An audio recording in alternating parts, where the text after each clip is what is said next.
सभी विद्यार्थियों का एक बार फिर से स्वागत है संस्कार चिल्ड्रन एकेडमी बाड़मेर के यूट्यूब चैनल में। विद्यार्थियों, आज हम पढ़ेंगे तंत्रिका तंत्र। इससे प्रीवियस वीडियो में विद्यार्थियों हम पढ़ चुके हैं जनन तंत्र के बारे में, ह्यूमन रिप्रोडक्टिव सिस्टम के बारे में। आज हम जिस टॉपिक के बारे में पढ़ेंगे वो टॉपिक रहेगा हमारा तंत्रिका तंत्र या नर्वस सिस्टम।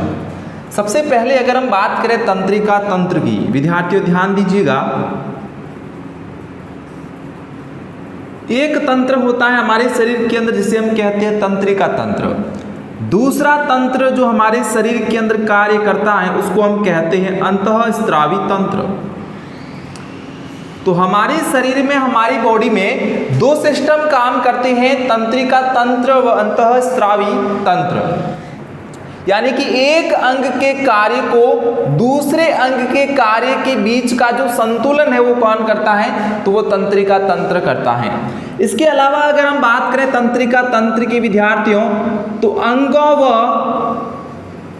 अंग तंत्र के क्रियाओं के मध्य नियंत्रण व समन्वय करने का कार्य भी विद्यार्थियों कौन करता है, तंत्रिका तंत्र करती हैं। अगर किसी तंत्र के अंदर तंत्रिका तंत्र वर्क नहीं कर पा रहा है, उस कंडीशन के अंदर हमारे शरीर के अंदर एक और सिस्टम वर्क करता है जिसे हम कहते हैं अंतःस्रावी तंत्र। अंतःस्रावी तंत्र ये हमारे शरीर के विभिन्न तंत्रों के मध्य समन्वय व नियंत्रण स्थापित करता है, समन्वय व नियंत्रण स्थापित करता है। तो ये मेजर वर्क हो जाते हैं विद्यार्थियों तंत्रिका तंत्र व अंतःस्रावी तंत्र के।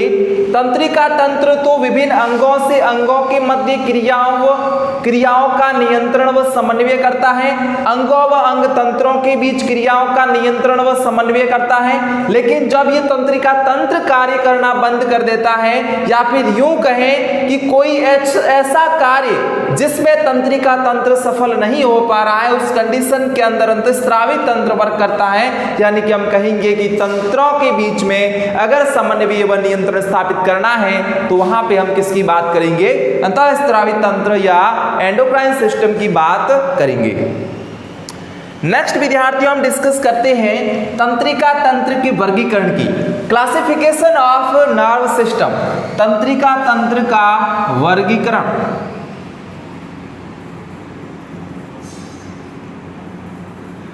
विद्यार्थी यहां से प्रश्न आने की आशंका रहती है, तो आप यहां से देख लीजिए कि कौन कौन से प्रश्न और कैसे कैसे पूछे जाते हैं।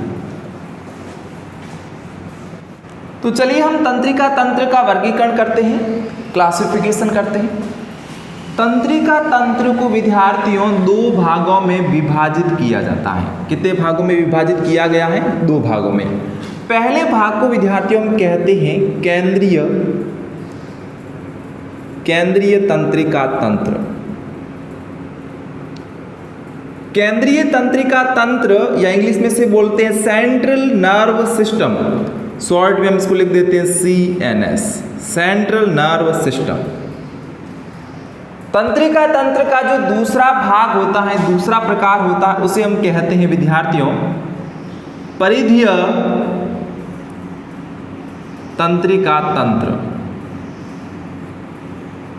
इंग्लिश में से बोलते हैं पेरिफेरल नर्व सिस्टम, इसको शॉर्ट में हम लिख देंगे PNS। एक नंबर के सवाल में यहां से कितने प्रश्न बनते हैं सुनिएगा। तंत्रिका तंत्र को कितने भागों में बांटा गया है? उत्तर क्या दोगे, दो भागों में बांटा गया है। पहला केंद्रीय तंत्रिका तंत्र, दूसरा परिधीय तंत्रिका तंत्र। दूसरा प्रश्न, CNS का पूरा नाम क्या होता है, केंद्रीय तंत्रिका तंत्र या सेंट्रल नर्व सिस्टम। तीसरा प्रश्न, PNS का पूरा नाम क्या होता है, पेरिफेरल नर्व सिस्टम या परिधीय तंत्रिका तंत्र। तो इस प्रकार से आपको प्रश्न एग्जाम्स के अंदर पूछे जा सकते हैं। नेक्स्ट हम केंद्रीय तंत्रिका तंत्र या सेंट्रल नर्व सिस्टम की क्लासिफिकेशन की बात करते हैं, तो सबसे पहला इसके अंदर क्लासिफिकेशन आएगा मेरुरज्जु। तो हमने एक लिख दिया मेरुरज्जु और दूसरा लिख दिया विद्यार्थियों मस्तिष्क।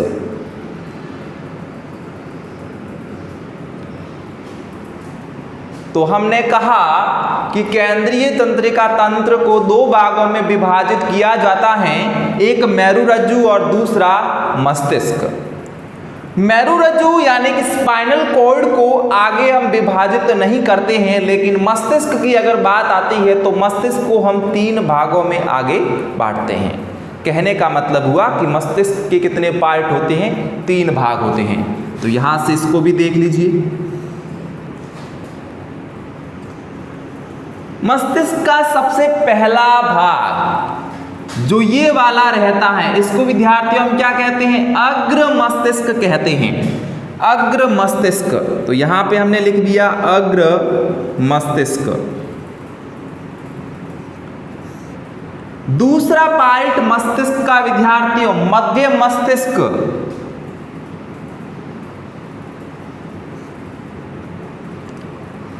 और तीसरा पार्ट रहता है विद्यार्थियों पक्ष मस्तिष्क। देन अग्र मस्तिष्क, मध्य मस्तिष्क, पक्ष मस्तिष्क। कितने पार्ट हो गए मस्तिष्क के, तो 3 पार्ट हो गए, 3 भाग हो गए।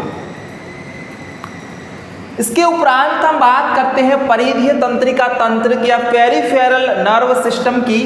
तो इसको विद्यार्थियों हम 2 पार्ट्स के अंदर पढ़ेंगे। सबसे पहला पार्ट है कायिक तंत्रिका तंत्र और दूसरा इसका भाग है स्वायत्त तंत्रिका तंत्र। स्वायत्त तंत्रिका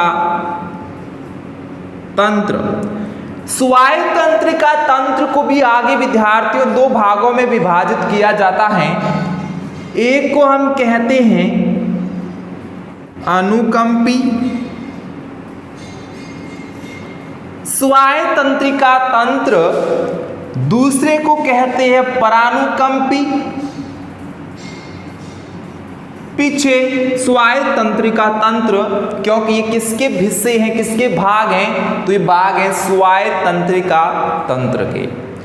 तो ऑल ओवर ये क्लासिफिकेशन रहता है विद्यार्थियों एक नर्व सिस्टम का, एक तंत्रिका तंत्र का। अब यहाँ पे मैंने एक विद्यार्थियों डायग्राम बनाया है और ये डायग्राम है ह्यूमन ब्रेन का। किसका है विद्यार्थियों, ह्यूमन ब्रेन का ये डायग्राम है, जिसके अंतर्गत हम पढ़ेंगे अग्र मस्तिष्क को, मध्य मस्तिष्क को और पक्ष मस्तिष्क को। क्योंकि जब हम नर्व सिस्टम के क्लासिफिकेशन की बात करते हैं तो सबसे पहले कौन सा पार्ट आता है, सेंट्रल नर्व सिस्टम आता है। यानी कि हम यहाँ से इसको 2 भागों में बांटते हैं। तो इधर वाला सेंट्रल नर्व सिस्टम, उधर वाला पेरिफेरल नर्व सिस्टम। तो first we discuss about on central nerve system और केंद्रीय तंत्रिका तंत्र के बारे में। यहाँ पर देखिए फर्स्ट चीज आ गई यहाँ पे मेरुरज्जु, दूसरी चीज यहाँ पे विद्यार्थियों क्या आ गई, मस्तिष्क आ गई। और ये जो स्ट्रक्चर है वो किसकी है, मस्तिष्क के हैं। और इसको भी कितने पार्ट्स के अंदर डिवाइड किया गया है, 3 पार्ट्स के अंदर।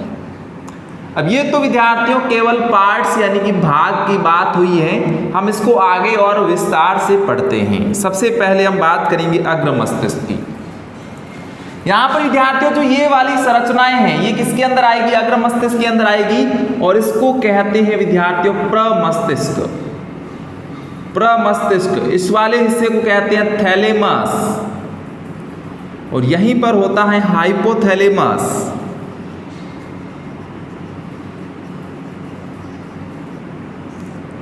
यहाँ पे जो मैंने 3 नाम लिखे हैं विद्यार्थियों, इसको मैं वापस यहाँ पे भी लिख देता हूं। प्रमस्तिष्क, थैलेमस, हाइपोथैलेमस,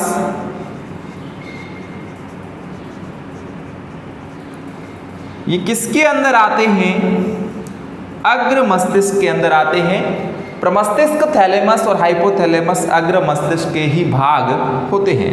सबसे पहले हम पढ़ेंगे प्रमस्तिष्क को।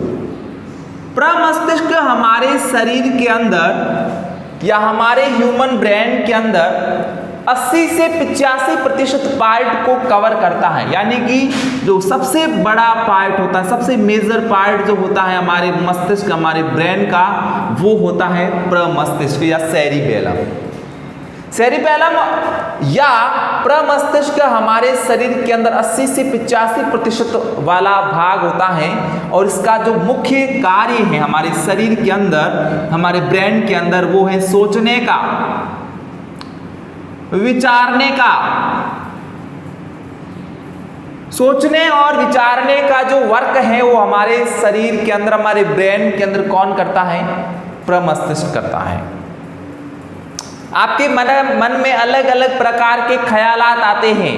आप कभी कुछ नया करना चाहते हैं, आप कुछ पढ़ना चाहते हैं, कुछ लिखना चाहते हैं, तो ये सारी सोचने और विचारने की जो शक्ति है वो कहाँ से मिलती है?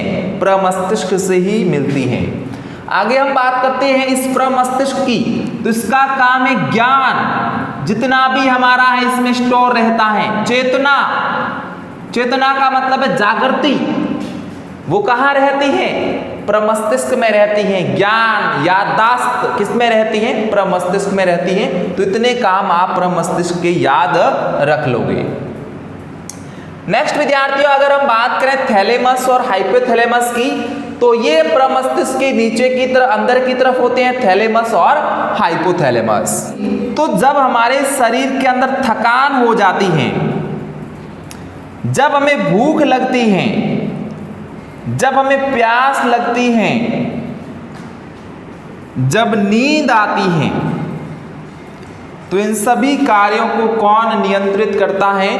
तो थकान लगना, थकान आना, भूख लगना, प्यास लगना, नींद आना, इन सभी कार्यों को कौन नियंत्रित करता है हमारे शरीर के अंदर, हमारे ब्रेन के अंदर? तो विद्यार्थियों हाइपोथैलेमस करता है। बात करें हम थैलेमस की विद्यार्थियों, तो हमारे ब्रेन के अंदर प्रेरक व संवेदी सूचनाओं का केंद्र, तो कौन सा पार्ट हमारे शरीर के अंदर प्रेरक व संवेदी सूचनाओं का केंद्र कहा जाता है या माना जाता है? तो थैलेमस माना जाता है। और हाइपोथैलेमस की बात करें तो हमारे शरीर के अंदर, हमारे ब्रेन में जो स्टोर रखता है सूचनाएं, वो कौन सी? थकान से संबंधित, भूख से संबंधित, प्यास से संबंधित, नींद से संबंधित। तो ये तो विद्यार्थियों बात हो गई अग्र मस्तिष्क की। विद्यार्थियों इसमें हमने थोड़ा सा प्रमस्तिष्क को कम पढ़ा है, इसको और हम विस्तारित रूप देते हैं। ये देखिए, इस प्रकार का हमने प्रमस्तिष्क बना दिया।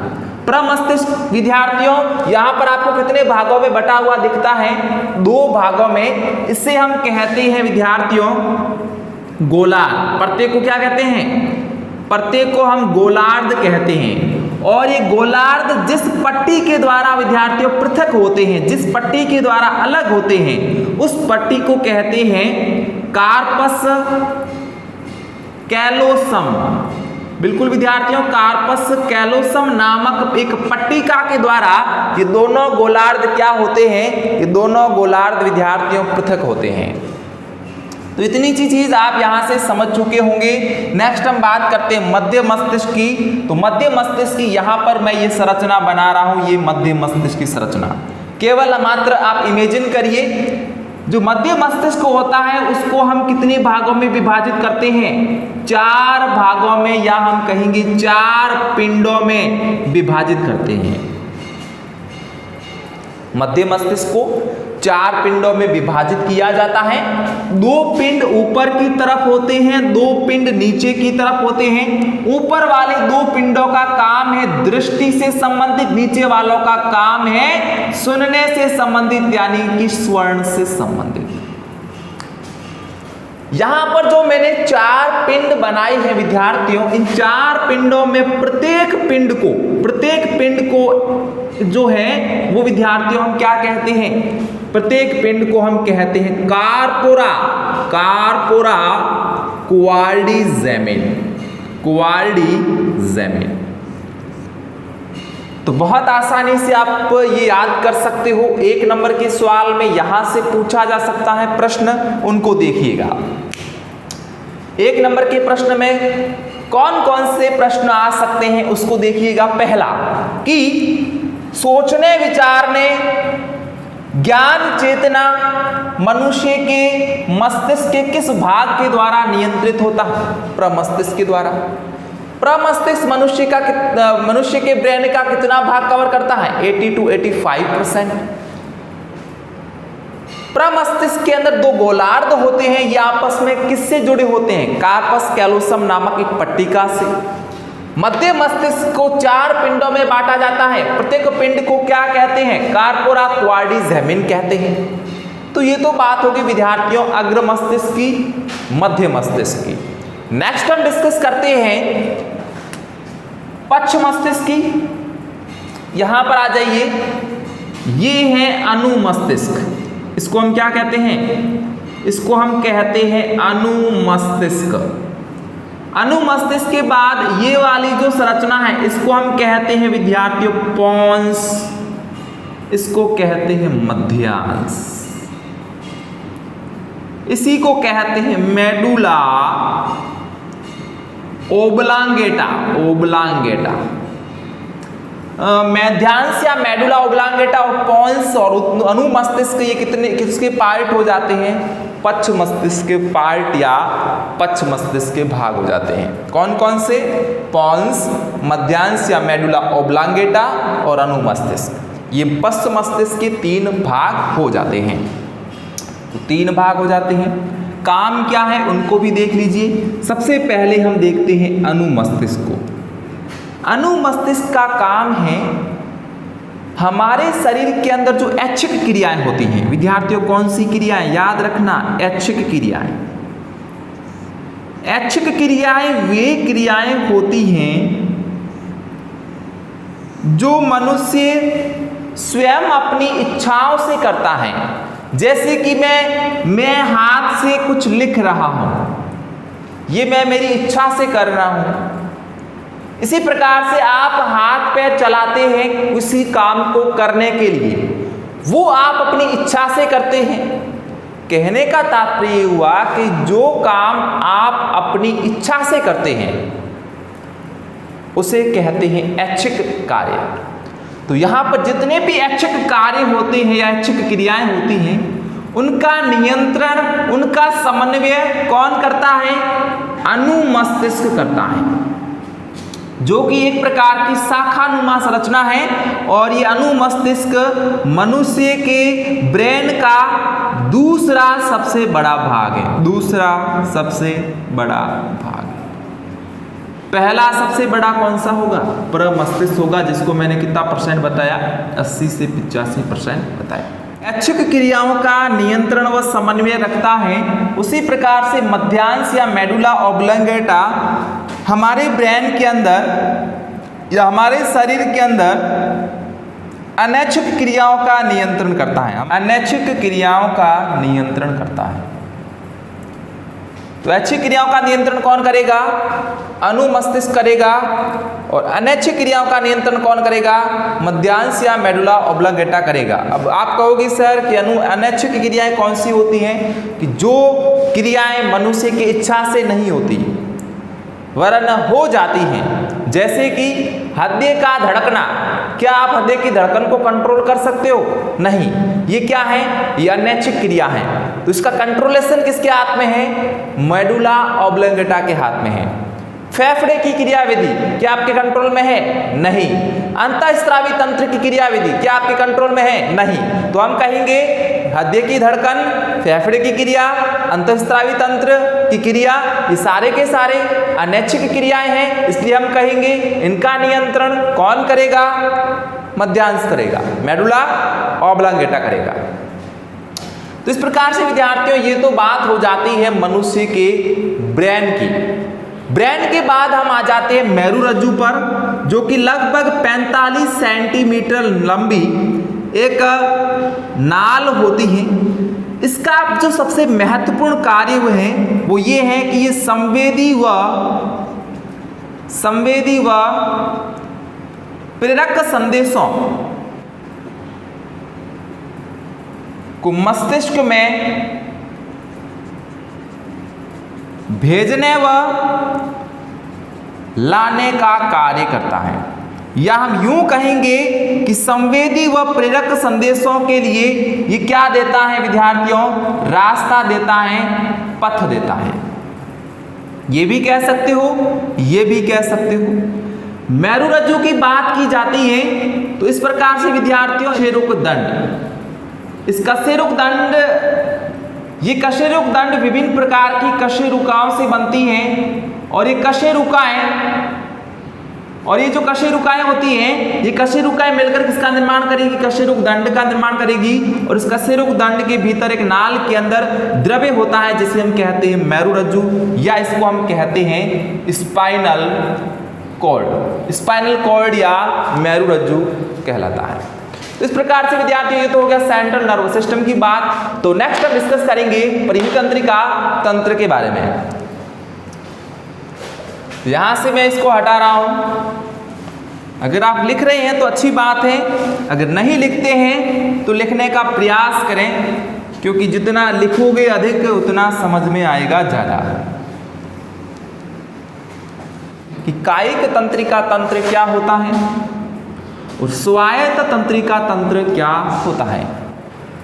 हमारे शरीर के अंदर दो प्रकार के कार्य होते हैं।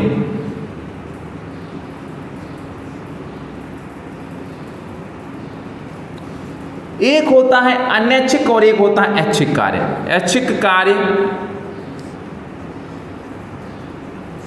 एक होता है अनैच्छिक कार्य, जिसके बारे में हम थोड़ा सा पहले पढ़ चुके हैं। अनैच्छिक कार्य तो एक कार्य हो गया ऐच्छिक कार्य और दूसरा हो गया अनैच्छिक कार्य। ऐच्छिक कार्य का मतलब है अपनी इच्छा से होने वाला कार्य, अपनी इच्छा से होने वाला कार्य, यानी कि जो कार्य अपनी इच्छा से होता है वो कार्य कैसा होगा, ऐच्छिक कार्य होगा।